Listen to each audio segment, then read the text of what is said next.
Phantasmal Image to copy Grazer. I mean, okay. Our opponent wants to ramp, apparently. I mean, far be it from me to deny them that. Alright, guys. We are here for the last match of some Moniz Amulet Titan featuring Karn the Great Creator, none other. If you are not familiar with the list, then check out match 1. That's where I go over in detail where it came from, how I ended up playing it, of course, and I will not be going over that here. Let's see if we can salvage this league run and end up 3-2. And yeah, I don't have much else to say. I'll see you guys in the game. Alright, let's hop in here for this match. On the draw, we got a turn 1 Grazer hand and an Azusa to speed some things up here. We just kind of need to top like a Titan. We can use Vesuva to copy our Forest to have double green for Titan, so not super worried about that. I am willing to keep this one. We can even Vesuva our Forest on turn 2 after we play our Grazer on 1. Cavernon Human. This is not a matchup that we want to see, but at the very least, we have Karn ready to go here. And speak of the devil, let's go ahead and get this Grazer and Vesuva into play.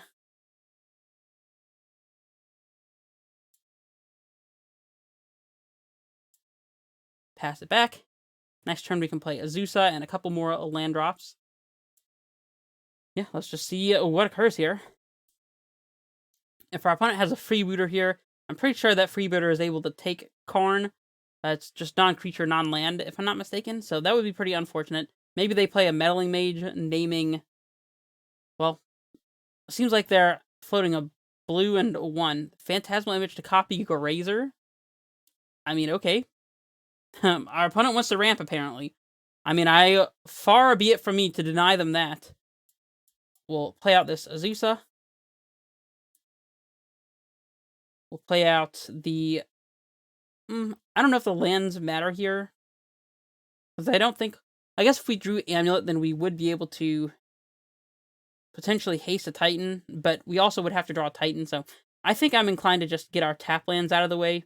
Could be wrong, but that's what I'm going to go for. And I'm going to pick up the Sun Home here. Not attacking with our Grazer. Why would you even suggest that?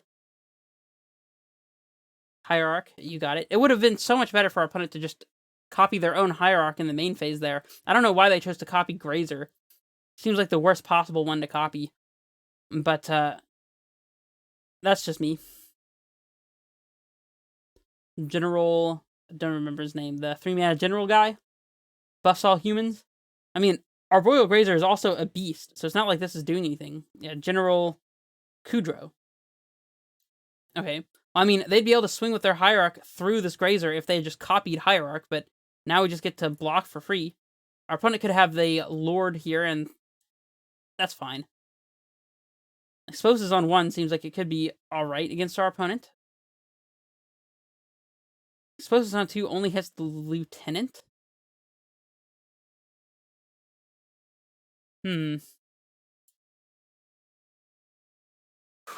If we explore, there's no way that we could possibly cast Titan. So I guess we are just playing Karn. Karn plus blow up exposes on 1 seems pretty decent to me. We could also just Karn... Actually, exposes on 1 doesn't really do much, since we'd just be getting rid of our opponent's Hierarch, and the Vial will already be deactivated due to the Karn passive. So exposes on 1 doesn't seem to make a whole lot of sense to me, actually. I could see minusing for explosives, not casting it, and casting Explore instead. If we wanted to play around a freebooter, then we could play out explosives on 2 anyways. 2 is probably the most relevant number, since it does hit the freebooter going down the line if they were to take our Explorer, or Meddling Mage as well. Does not blow up the Phantasmal Image, but I don't think we care about our opponent's Grazer. I think the line is going to be 2 explosives on 2 here.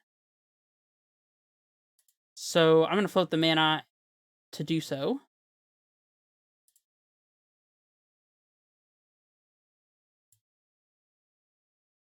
Our opponent can kill Karn if they so desire it. Is explosives better than just getting Sky Sovereign?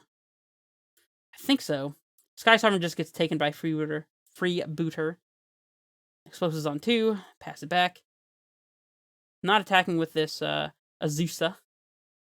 If our opponent has any human whatsoever, then they'll be able to kill our Karn, even if we were to chump block the general. So I suppose actually they can attack with the Hierarch too. So Karn is just dead. We just need to accept that and move on.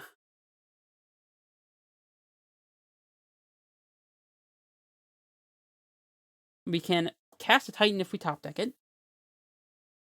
We are 1 mana short of blowing explosives and then casting Titan. Got 2 creatures going at Karn, 3 creatures going at Karn. Cool, cool, cool. That's all cool. Karn can just die.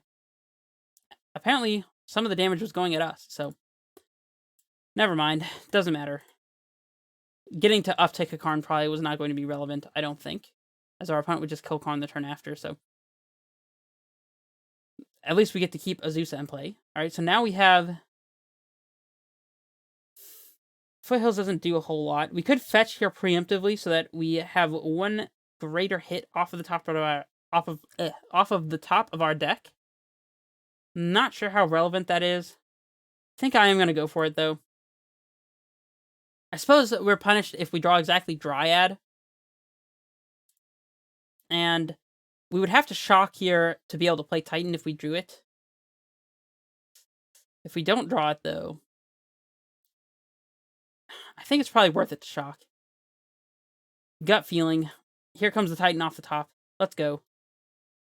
Titan. Well, that's not a Titan. Let's play out our Grazer. We got a blocker.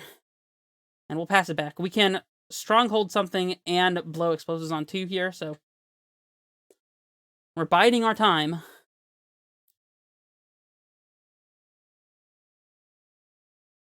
With the aid of Crumbling Vestige, we will also be able to haste a Titan if we do draw one, so that's nice. Our opponent swings in with the crew.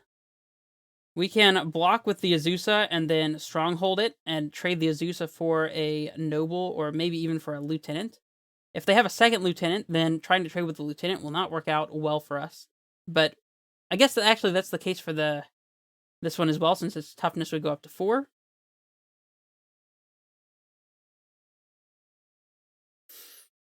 If we were to top deck a Titan, though, I don't think that Azusa lets us do anything crazy in that scenario. I guess, yeah, because we would have to have another blue source to transmute Talari West or do anything like that, so I think it's pretty free to force our opponent to have the second lieutenant. So I'm going to go and do that. Okay.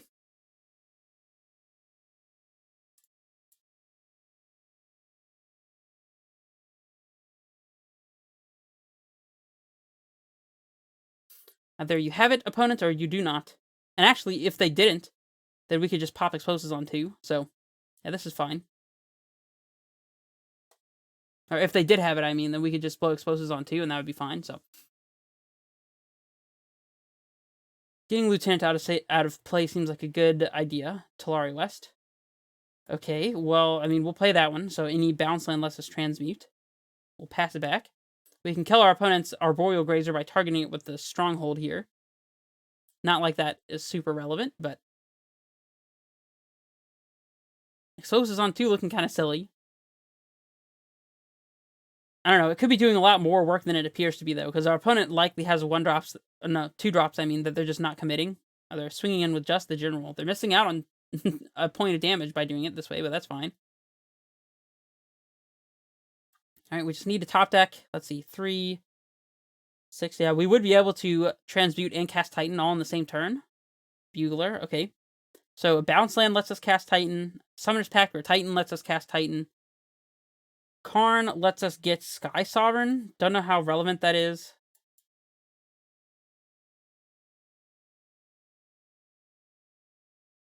Might as well kill our opponent's Arboreal Grazer while we're at it. Yeah, untap. Titan. Alright, well, we have a blocker. I don't think that does anything, but we'll cast it and pass it back.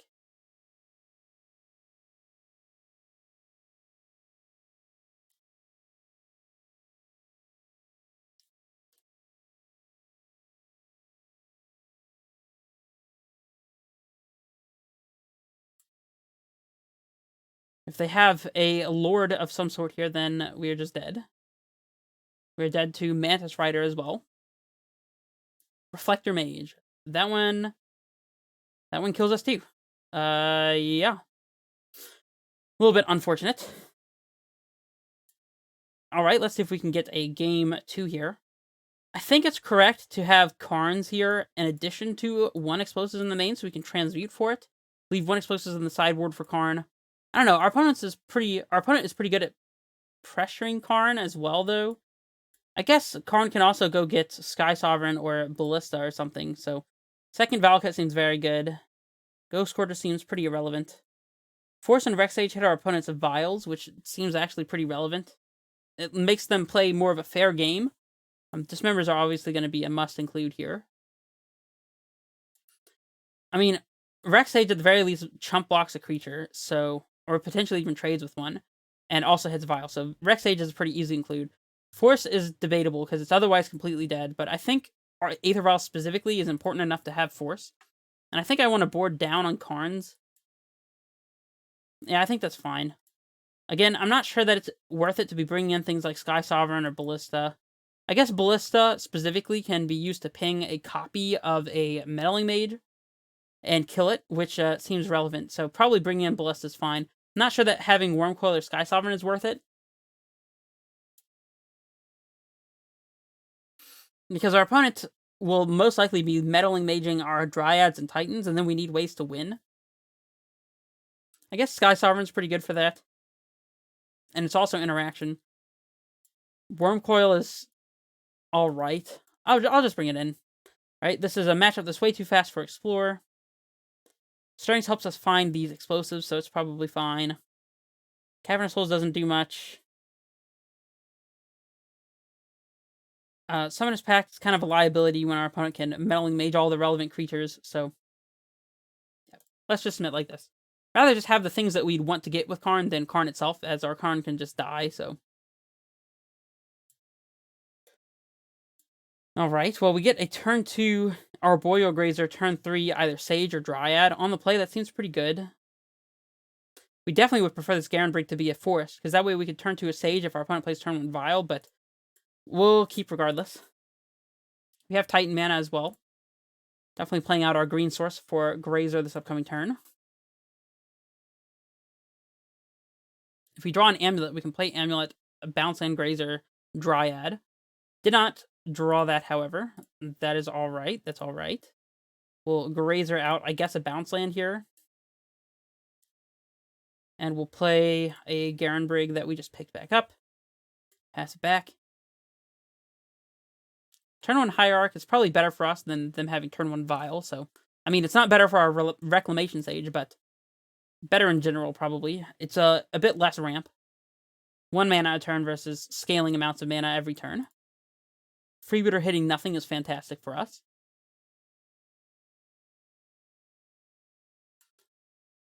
Alright. Sorry, I had to step out for a second. Yeah, so let's go ahead and play out the Scroll Turf. We'll float some mana here. Pick up the Garenbrig. Play the Dryad before they can name it with something nasty. And let's just get this Garenbrig in play, I suppose. Pass it back.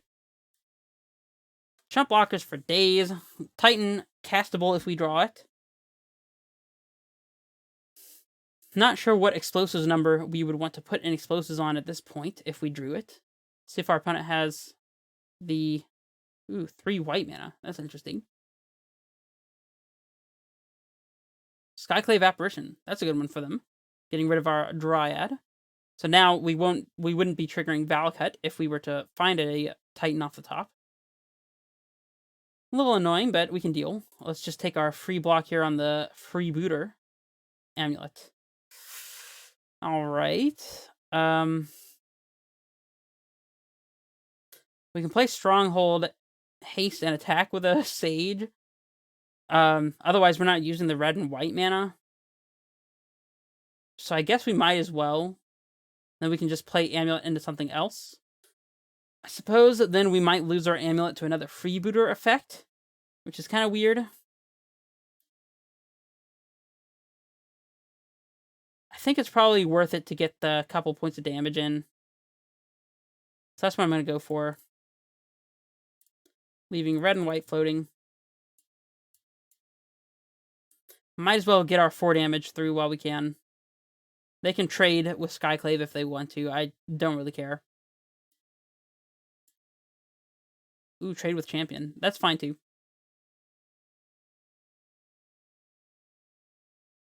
Didn't expect that to net us a creature, but I'll take it.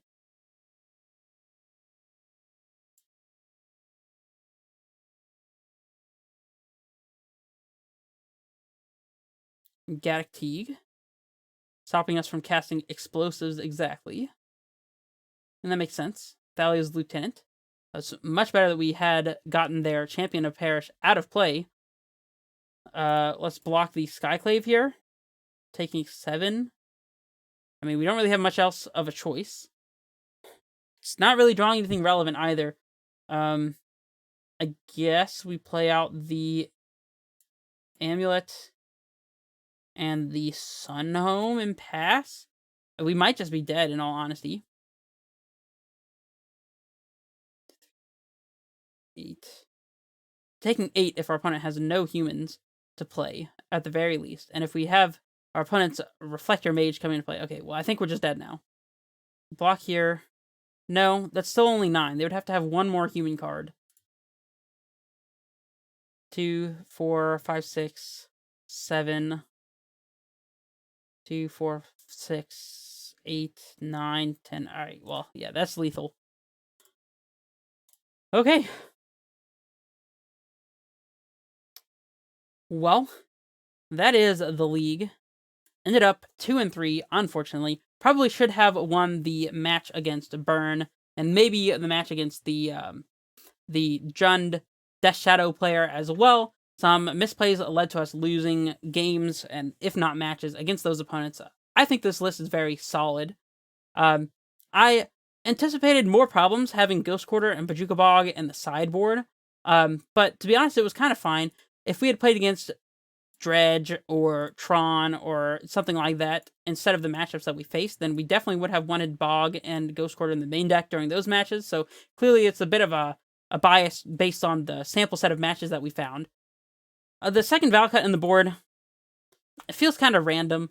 I was bringing in a lot, and I don't know, maybe we don't even need the second Valcut. It just makes me feel more comfortable having extra Valcuts with Dryad in the deck as well, but in all honesty, having only 3 Dryads didn't seem that significantly different than having 4 either. I don't know, the mana felt pretty smooth, I'm not gonna lie. Probably interested in having a 3rd Garenbrig somewhere. Don't know what I would cut, though. Maybe we could move one of the Caverns to the sideboard to make a 3rd Garenbrig appear in the main deck. It's a little awkward having multiple Dryads and Karns in your opening hand. So I can see the reasoning for only having 4 3-drops here, so you're not too top-heavy. Instead, you've got a pretty high density of early plays, but to be honest, a lot of times we were not playing anything until turn 2 or turn 3 because we were keeping things like Karn the Great Creator and Summoner's Pact and Titans in our opening hands, along with these like 3-drops or 2-drops. Let me know what you think. I think that this is a fine approach to the deck. Karn was pretty impressive during the league that we played. Let me know whether you prefer Karn, and yeah, I will see you guys in the next league. This is Red Face Menace, signing off.